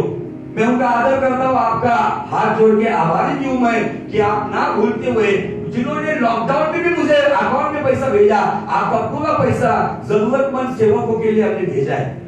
1,52,000 रुपए हमने लोगों के लिए सेवकाई में भेजा है, ताकि उन्हें राशन पानी मिले। 1 रुपया हमने रखा नहीं। आपको सबूत चाहिए, सारे आपको मैं स्टेटमेंट दे चुका हूं ऑलरेडी ग्रुप के ऊपर। अगर कमाना ही होता था ना, तो कमाने वाले लाइन में ही था। हफ्ते में लाख रुपए उड़ाने वाला था मैं लेडीज बार में जाकर। पैसे के लिए सेवकाई नहीं कर रहे, हम आपके लिए यहाँ पर, ताकि आप कम से कम इस बोझ को समझे। आप जैसे अपने मालिक के साथ वफादार हो, मैं चाहता हूँ मेरे साथ नहीं, खुदा के साथ ईमानदार हो जाओ। जो कैसर का कैसर को देते, वो खुदा का खुदा को भी दे। Hallelujah, hallelujah, praise the lord. अभी आखिरी आज्ञा है 5वीं, पारिवारिक। पारिवारिक में भी क्या आती है पता है? 3 बातें आती है। नंबर 1 वफादारी, जिम्मेदारी और आदर। रॉबर्ट ब्रदर कहते हैं कि घुटने उठे डीप क्यों चल रहे हैं, ऐसा लगता है चर्च नहीं चल रहा है, शिविर आ रहे हैं। ओके, तो उसके लिए फटाफट वचन पढ़ेंगे, आप भी कोई पढ़ सकते हैं। कलीसियों का 3रा अध्याय वचन 18 से 21 और पहला पत्रस 5वां अध्याय वचन 5। हे पत्नियों, हाँ, हे पत्नियों, जैसा प्रभु में उचित है, जैसा प्रभु में उचित है, वैसा ही अपने अपने अपने अपने पति के अधीन रहो। पति के अधीन रहो। यहाँ पे बैठी हुई हर एक पत्नी का ये काम है। आप कितने टैलेंटेड हो, कितने भी मास्टरमाइंड क्यों ना हो, लेकिन जो पति आपको दिया गया है ना, आपको हर हालात में उसकी अधीनता में रहना होगा। क्योंकि आप उसके मस्तक नहीं हो, तो वो आपका मस्तक है और उसका मस्तक यीशु मसीह है। अगर आप आपके पति के अधीन नहीं हो, आप उसके खिलाफ हो, तो आप खुलेआम आपके पति का नहीं तो यीशु मसीह का अपमान करते हो। अपने अपने पति के अधीन रहो। आगे, हे पतियों, हाँ, अपने अपने पत्नी से प्रेम रखो। पति को भी बताया गया है, अपने अपनी, हाँ, आजू बाजू वाली नहीं। बहुत अच्छा वर्ड है, अपने अपनी। केवल पत्नी बोलता था ना, तो शेजार और प्रीति का भी लगे दिया था। अपने अपनी पत्नी से, इसलिए किसको चैटिंग कर रहा है, किसको कॉलिंग कर रहा है, ये बात भी गिनी जा रही है। अपने अपने पति से प्रेम करो और उनसे कठोरता न करो। उनसे कठोरता न करो। कठोरता ना करो।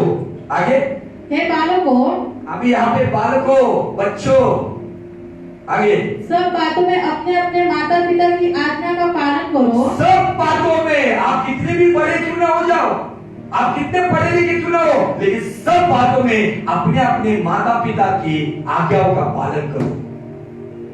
मतलब क्योंकि प्रभु इससे प्रसन्न होता है। हालेलुया। बालकों, आपको लगता है कि आपके द्वारा प्रभु प्रसन्न हो, अपने माँ बाप की आज्ञा का पालन करो। पतियों, आपको लगता है आपके द्वारा आपका प्रभु आप प्रसन्न हो, अपनी पत्नी को उनके ऊपर दबाव या कोई भी कलेश के द्वारा नहीं, प्रेम से बर्ताव करो। आपको उन्हें तमीज सिखानी, लेकिन उसके लिए लिमिटेशन है।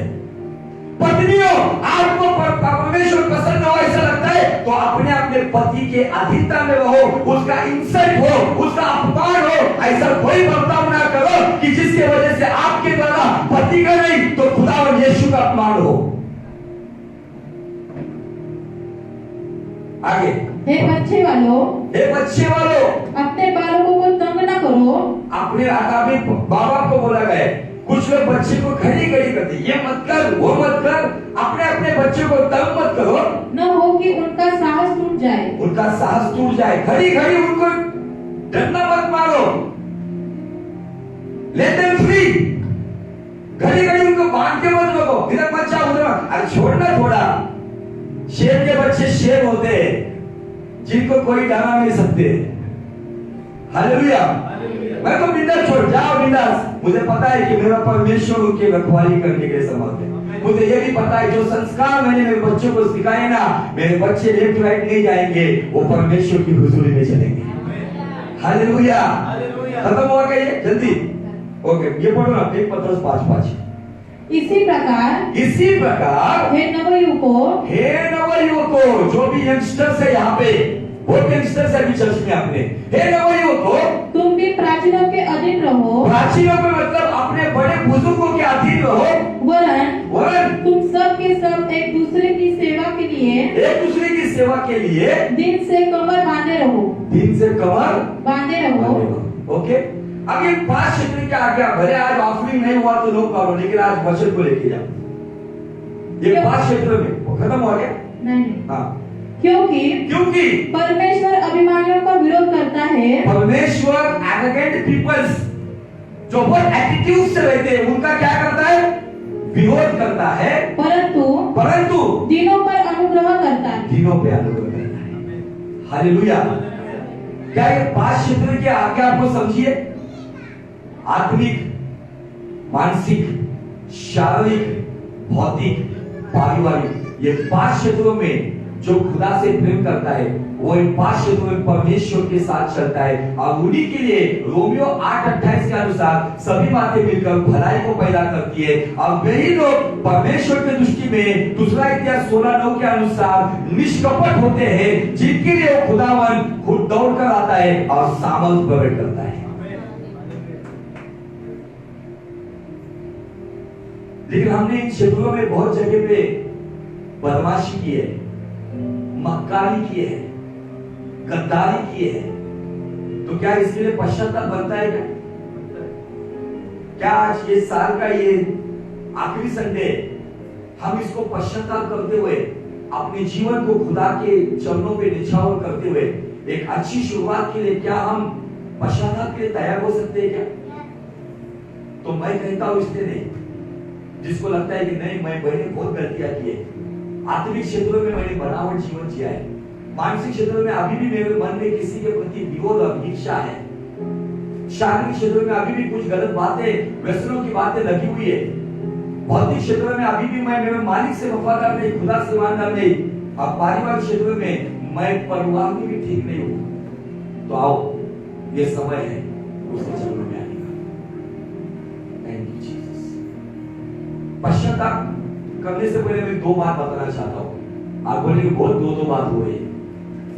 मेरा सवाल है, सुनो, पश्चाताप क्यों करना चाहिए? बोला पश्चाताप का केला पाहिजे? पश्चाताप यासाठी केला पाहिजे की त्या गोष्टी आपल्याकडून पुन्हा होऊ नये। ओके, दुसरी गोष्ट, आपको कोई बताएगा पश्चाताप क्यों होना चाहिए, क्यों करना चाहिए? आज पश्चाताप लोग 2 चीज के लिए करते हैं, पता है? कौन सी 2 चीजें? कोई रिजर्वेशन कर रहा है, 3 चीज के लिए, सॉरी, कोई रिजर्वेशन कर रहा है, कोई इंश्योरेंस कर रहा है, और कोई प्रॉस्पर होने के लिए कर रहा है। अभी आप बोलेंगे रिजर्वेशन कौन सा? कुछ लोग पश्चाताप क्यों कर रहे हैं? स्वर्गात जायचंय मला, रिजर्वेशन, समझ में आ रहा है? कुछ लोग फायर इंश्योरेंस कर रहे हैं, नरकात नको जायला, फायर इंश्योरेंस। पश्चाताप करा म्हणजे देव धंदावलं देत, त्याच्यात नाही देत, जे सांगितले ते पालन करा, त्याच्यात वेळ। पश्चाताप क्यों करना चाहिए पता है? जब उड़ाऊ पुत्र जब आया तो क्या कहता है, हे पिता, मैं स्वर्ग के खिलाफ और तेरे खिलाफ पाप किया हूं, मेरी वजह से हे पिता तू दुखी है, मेरी वजह से तुझे चोट पहुंची है, मेरी वजह से तू जख्मी है। ऐसा लग रहा है क्या आपको? मुझे बाइबल का परमेश्वर यह कहता है पश्चाताप ऐसा करना चाहिए। पश्चाताप ना स्वर्ग के लिए, ना नरक से बचने के लिए, ना बरकत पाने के लिए, तो पश्चाताप उस चीज के लिए होना चाहिए कि मेरे वजह से मेरा बाप दुखी हुआ है, मेरे चाल चलन से मेरा पिता जख्मी हुआ है, दर्द मिला है उसको मेरे वजह से, मेरा चाल चलन, मेरा बर्ताव, मेरा बिहेवियर, मेरा देना नहीं देना, इन सब बातों से मेरा परमेश्वर दुखी है। इसके लिए पश्चाताप करना है तो उनसे बोला जाओ। Thank you Jesus. जो भी तू कर रहा है यीशु वो देखता है, जो भी तू कर रहा है यीशु वो देखता है, हर पल का तुझको इंसान, हर पल का तुझको इंसान देना हिसाब होगा, इंसाफ का तराजू यीशु के हाथ होगा, खुल जाएगी किताबें जब भी हिसाब होगा, इंसाफ का तराजू यीशु के हाथ होगा, कदमों में उसके रोले तौबा गुनाह से कर ले, कदमों में उसके रोले तौबा गुनाह से कर ले, वरना ये याद रख तू तेरा ही नाश होगा, इंसाफ का तराजू यीशु के हाथ होगा, खुल जाएंगे किताबें जब भी हिसाब होगा, इंसाफ का तराजू यीशु के हाथ होगा, आजा अभी भी मुड़कर यीशु बुला रहा है, आजा अभी भी मुड़कर यीशु बुला रहा है, फिदिया उसी ने दिया है, माफी दुआ ले ले, इंसाफ का तराजू यीशु के हाथ होगा, जो भी तू कर रहा है यीशु वो देखता है, जो भी तू कर रहा है यीशु वो देखता है, हर पल का तुझको इंसान देना हिसाब होगा, इंसाफ का तराजू यीशु के हाथ होगा।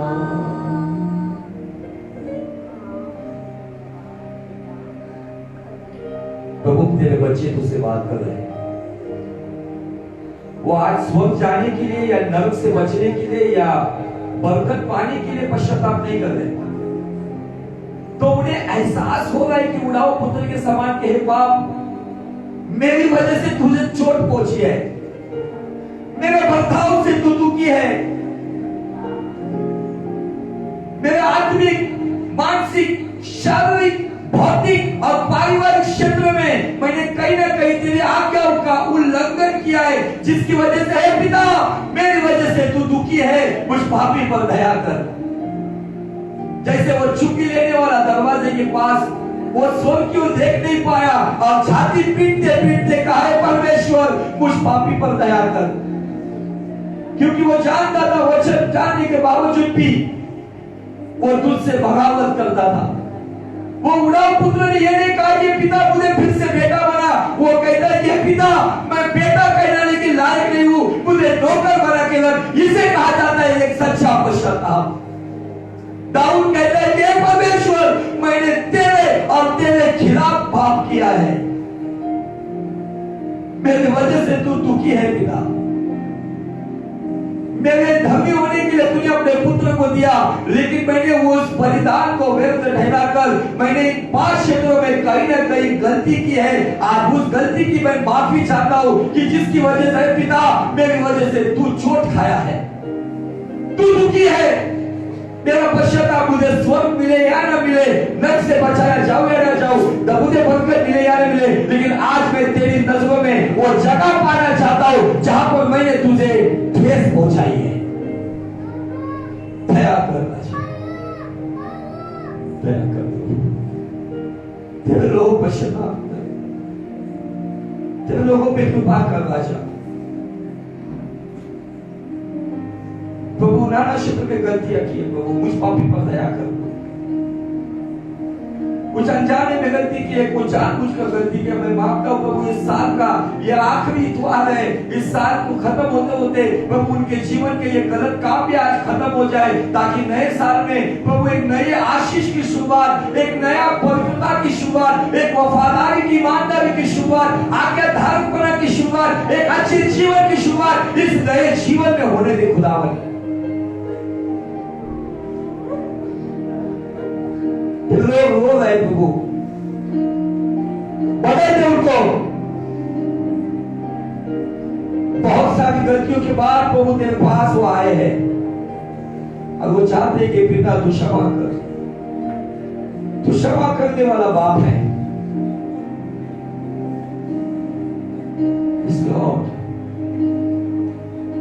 हमें स्वर्ग पाने के लिए या नरक से बचने के लिए या चंगाई या बरकत के लिए नहीं, तो आज प्रभु पश्चाताप इसलिए करें कि प्रभु जहां पर प्रभु हमारी वजह से तू दुखी है, वहां पर हम तुझे खुश करना चाहते हैं, फिर से एक नई शुरुआत करना चाहते हैं, एक नई मार्ग की योजना तू बना खुदावन।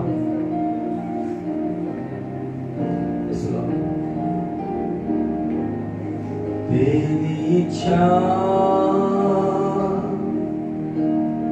पूरी हो जा, हाथों में तेरे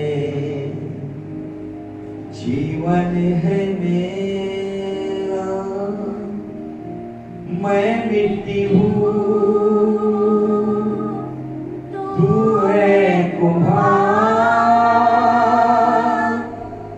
मुझको उठा मुझको बना,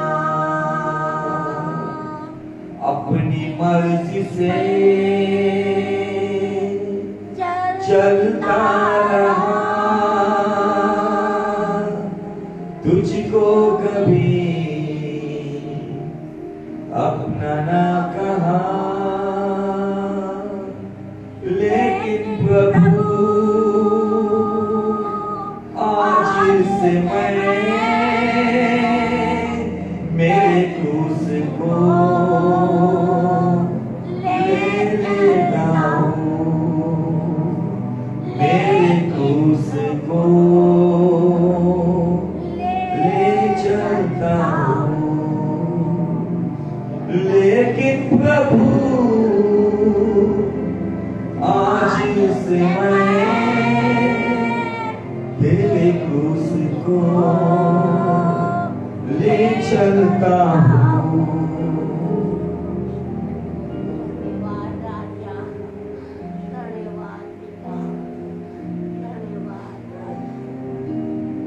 प्रभु उस पवित्रता के क्षेत्र में,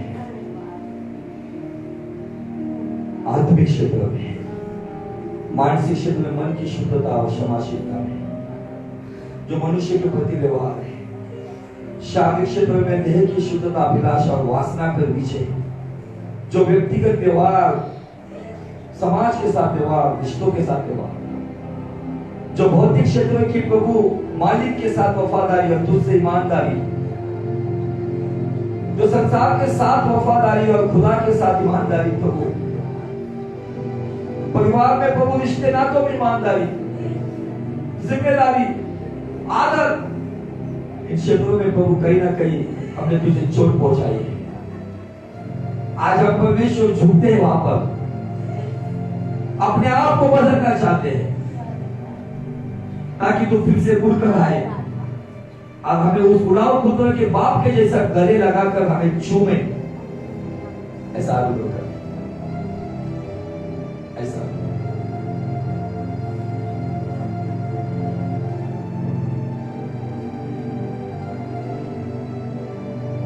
उसमें पूरे जाने वाला प्रार्थना।